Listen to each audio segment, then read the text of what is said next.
Hello, Michael here from Small Robot Studio with another Metahumans and Unreal 5 tutorial. Today we're going to be having a look at Audio2Face and how to get some good lip sync with our Metahumans. I'm going to be showing you some cleanup as well and be giving you some extra tips for your audio before you put it into Audio2Face.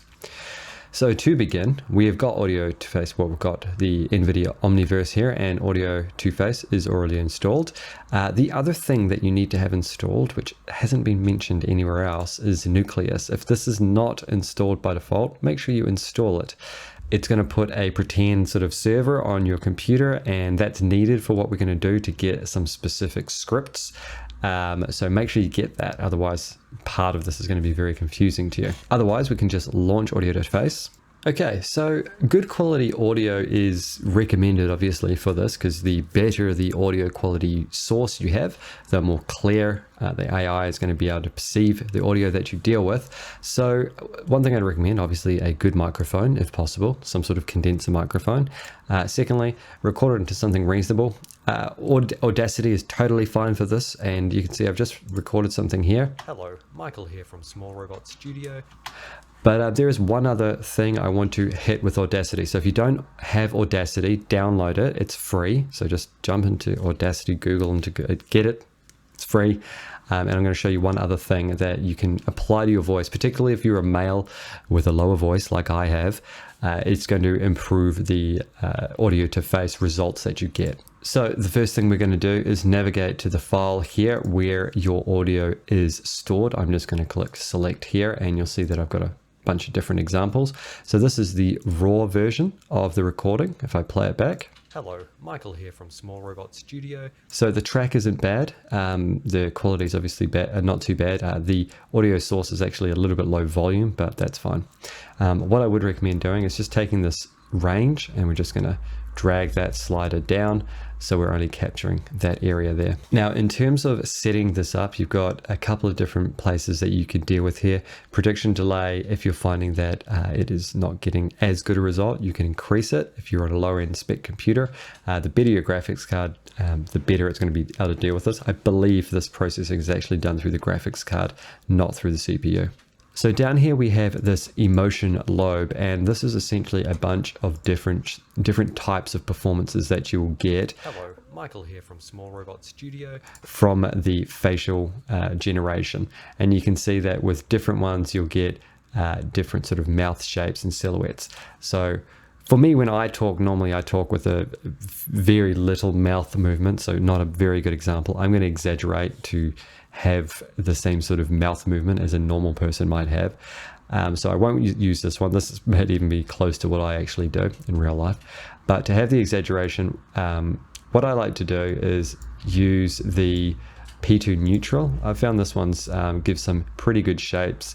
The phonemes that I look for that I want to get pretty close are M's and B's. Closed mouth shapes are really good. T's or E sort of shapes, so you get that contrast between the E vowel and then the closed mouth, and then any O shape preferably would be a sort of smaller to the center of the mouth shape as well. So P2 neutral is where I start. I'll also look for a source frame that will give me some good contrast into the O shapes. Generally this shape gives me some good B's and M's. And we'll want some good O's and Oo's, and this is a good Oo shape. So for the beginning one, I think I actually went with something like 59 on this. Now these numbers and this is all arbitrary in the sense that what you need to do is basically go through them all with your audio track and find one that works best for you. So it's going to be different for everyone, unfortunately. So those are my tips in terms of this. Now the other thing, like I was mentioning, taking a little bit of bass out of the voice can actually be good. So if you're in Audacity, I'll just quickly show you how to do this. What you want to do is hit Control A, so you've selected the track, go down to Effect, and then go down to High Pass Filter. And we just want to set a lower frequency, so it's going to cut out those lower frequencies. Something like maybe between 200 and 400. I'll say 400 to start. We'll preview that. Hello, Michael here from Small Robot Studio. That sounds about right. So it's cutting out most of the bass here. So if I hit OK, listen to that. Michael here from Small Robot Studio. So you can hear that's quite a bit different than if I said, hello, Michael here from Small Robot Studio. Quite a bit less bass. And hey, make sure you're subscribed with notifications on. Otherwise you may be missing out on the many tutorials that we're releasing for free each week here on YouTube. So go back into Audio2Face here, and I'm just going to load up the low bass version, and then we'll play that back. Hello, Michael here from Small Robot Studio with another Metahumans and Unreal 5 tutorial. So just between that and the standard one. Hello, Michael here from Small Robot Studio with another Metahuman. So what I noticed is that a lot more of those mouth shapes seem to be more accurate, and it may be hello, Michael here from that those lower bass frequencies it's interpreting it as an amplification, and that might be somehow throwing it off. So try that. If you're using a male voice, you might find that that works a little bit better. That has been my experience. So the next thing we need to do is get the motion capture out of here. So this is a little bit of a process. We're just going to go to localhost to begin with, and we're going to go to NVIDIA, Assets, Audio2Face, Samples, Blend Shape, Solves, and then we want this one here. So we're just going to click and just drag that into here, and you'll see it gives us a blue man, and we can just move him. And actually what I noticed is when you bring him in, it puts the gizmo at the bottom there. So I'm just going to move him to the side. It doesn't actually have to be moved, but it'll make it a little bit more clear if we do this. So he's in there, that's fine. The next thing we need to go to is the A2F conversion, data conversion tab just up the top here.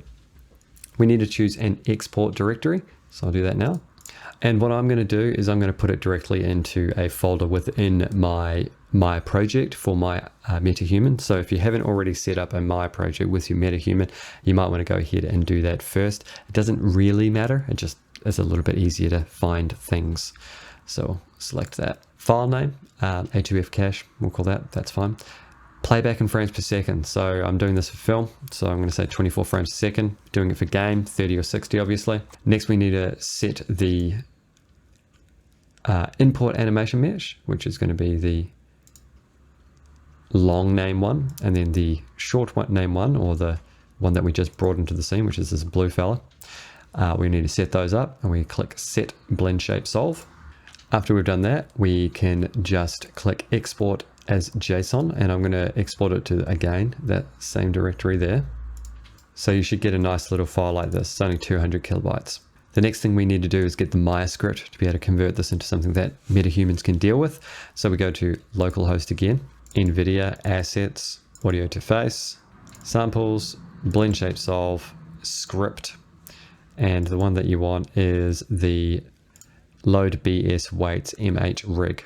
So just right click on that, click Download, and I'm just going to download into the same directory that I exported to. So now our directory should have these two items here. Next, we're going to right click on the Load Blend Shape Weights script, and we're just going to edit with Notepad++. I'd recommend actually getting Notepad++ if you don't already use it. It's got quite a few handy little features in it. One being that it gives you the line number, and we're looking for line number 70. So this path here is the path that we want to put in is the path to this file right here. So to make it simple, you can actually just copy the path from Windows Explorer and paste it in here. So after the apostrophe there, and then before the last apostrophe. And then we just need to type the name, which is A2F2_cache / A2F2_cache.json. Then it should be a apostrophe, comma, and then R in quotations there. Make sure you save that, and then you can close it, and then we'll jump into Maya. Okay, so now we need to load the script that we just created. And so just so we're clear, this is the script that we created. This is the blend shapes and just where it should be placing them and on what frame. So we need to be running this file here, and we do so from the script editor. So click the button down here. We need to run this as a Python script. And the line that you want to write in is execfile, open bracket, and then your file path. So this is going to be R apostrophe and then the file path. So again, you can go into Windows Explorer, just copy that, paste it. And then after the file path, the folder path, you need to write the actual file. So you can also copy that if you want to be dead certain that you've got all the spelling correct. Let's copy that file name to here. Now, if you get an error on yours, what we can do here is, because I use Notepad++, I can actually go into the Python and look at where the error occurred. So it's saying it happens on line 70. And that is because I named this file incorrectly. It is not A2F2, it is A2F. Save that. And then we should be able to run this. So all that should be there. This will be keyed into each individual controller that is being affected. The thing that you need to know about this is that there will be a key on every frame. So we will actually need to do quite a bit of cleanup to get this to look nice. This is not going to be a cleanup tutorial. I'll give you some hints here, but if you do actually want to know a bit more about facial capture cleanup, I can do a separate tutorial. Let me know in the comments if people are interested in that. I'd be happy to do something like that. So to do this, before we do anything else, what I'd say to do is we'll just right click here, we'll go to audio and we'll import some audio. So with the audio import, you don't have to import the re-EQ'd version. So if you did the high pass, you don't need to do that on this one. So if we play through here, something worth noting is, watch at the start here. Hello, Michael here. It's actually offset slightly. So I'm going to right click here, go to the audio, and we're going to click the little option box right here, and this will just let us do an offset. So we want to go to the offset and set it to something like maybe -2 frames. See if that gets us correct. Hello, Michael here from Store. So what I'd look for here is any closed mouth shape, so an M or a B sound. Percussive vowels and percussive consonants are usually pretty easy to spot. So that M from Michael right there. And this looks pretty good to me. The important thing to realize when you're interpreting the audio spectrum is that, for instance, this word here, right here, is Michael. And if I hit play, Michael doesn't start directly at the start of this frame. This is the attack. And attack is how long sort of the waveform takes to hit the peak of its noise. This is putting it in a very layman's term. I don't expect that people are audio engineers or have audio engineering experience or are musicians or whatever, but that's just something I want to point out. The very start of where you see the waveform beginning isn't necessarily where the sound is heard or seen in terms of the lip sync. So just bear that in mind. And Unreal 5 tutorial. So the thing that you notice watching through that is that there's not a lot of mouth closing. You'll see that his mouth never really closes. So I want to go in there and hit a couple of those. So small robot with a B, small robot. That's the B right there. So we want to get that closed. So when you do this, it may be on the jaw. The jaw is actually not closed at the moment, so we need to actually move that all the way up. You may actually pull the lips in quite a bit, but I'm just going to make this sort of a closed mouth. And when you do a key here, what you'll notice is that you'll get quite a harsh jump. So whenever you do this adjustment, I'd actually just quickly go in and delete the keyframe before and the keyframe after. And then this should just interpolate a little bit better. You may want to go in and do the weights after this, but this is just a quick fix while you're going through and brushing things up. The next thing is these lips, you can move those up.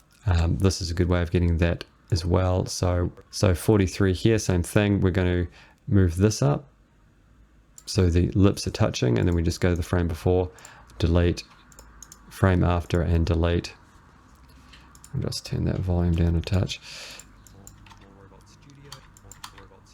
That's still a little bit quick, so you might want to slow down this. You could delete that so it takes a little bit longer to come out. The other thing is, you notice in terms of mouth silhouette is the ooh shapes. So like probably the O sound in studio, which I would have to exaggerate because it actually, my mouth shape would be a little bit wider than an O, but we could do that with a funnel, maybe not heaps of funnel, a little bit. So it curls it in, same thing. We'll just delete the keys either side. And then maybe a bit of piercing. Delete the keys either side. And that's a little better. Not exactly right, but I'd have to spend a bit more time on it. So once you go through and do all that, the last thing that you want to do would be the tongue. And the tongue is pretty straightforward actually. So I generally just do it with this one controller to begin with. If you want to get extra fancy, you can. This is the up and down controller, and you can see it's not key by default because Audio2Face doesn't know what your tongue is doing. And mainly the anytime that the tongue is touching the top teeth, so T sounds, D sounds, those sorts of things. So this L shape right here from Michael, I just want to bring this up and key it. And then just at the couple of frames before, we'll just zero it out. And maybe 1 or 2 frames after, we'll zero it out.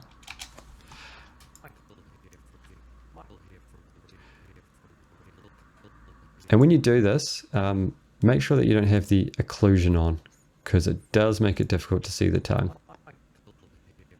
And the last little tip that I'll give you is animation layers. We can create a new animation layer here, jump into this, and we'll just need to add the controller. So I'll just select the whole controller here and add selected. Blend weight set to 100, that's fine for the moment. What I can do is if I wanted to have a little smile throughout, so we'll go to frame 1, I'll just keyframe those and move them out a bit. So you can see that the mouth has always got slightly to the side, and that's actually what I did in the real animation. Obviously a little bit more finesse than that, but you get the idea. So you can do that as much or as little as you like. The thing that I will say about this though is if you do these anim layers, you can obviously go through and choose the weighting on each of them, but once you're done and you're going to export it to Unreal with the control rig as your export, you're going to need to blend these two down, otherwise you're going to get export errors. So just make sure you select both of those and merge layers. So you can see that now that is keying out up to the corner of the mouth there, and we're just down to this base animation layer. So now, as per the previous tutorial that I made, we can easily just export this out as an FBX and render it in Unreal like I did in this example here. Hello, Michael here from Small Robot Studio with another Metahumans and Unreal 5 tutorial. So that's it for this tutorial. I didn't want to go too deep into it with the mouth lip sync, but if you did enjoy it and you want to know more about lip syncing and cleaning up your capture, your facial capture, let me know and I can do a tutorial specific to that. But I do think Audio2Face is actually a pretty good base to make your lip sync from. It's obviously not as good as something like the facial capture stuff that you could get off an iPhone. I don't have an iPhone, so I can't do that. So it's a pretty good budget option, budget being free, as long as you've got a microphone to record. It'll give you a lot of expression in the mouth and a little bit in the nose. I'd still go through obviously and do animation for the head and everything else like I did in the example. And it does cut down time overall in terms of the animation pipeline. So if you're doing work by yourself, I think this is still a pretty good little tool to have sometimes. So if you've used it and you like it, let me know. If you don't like it, let me know in the comments what your experiences are, or if you've got any questions, feel free to reach out and I'll respond. And hopefully if anyone else is having a similar issue, they'll see the results down below as well. Thank you very much, and we'll see you in the next tutorial. That's it for this tutorial. If you found it useful, make sure you leave a like so other people can find it. And if you haven't already, make sure you subscribe, as we're bringing out CG and illustration tutorials every week, just like this one. Become a patron and access tutorial assets, bonus content, a private Discord, and more by clicking the link below.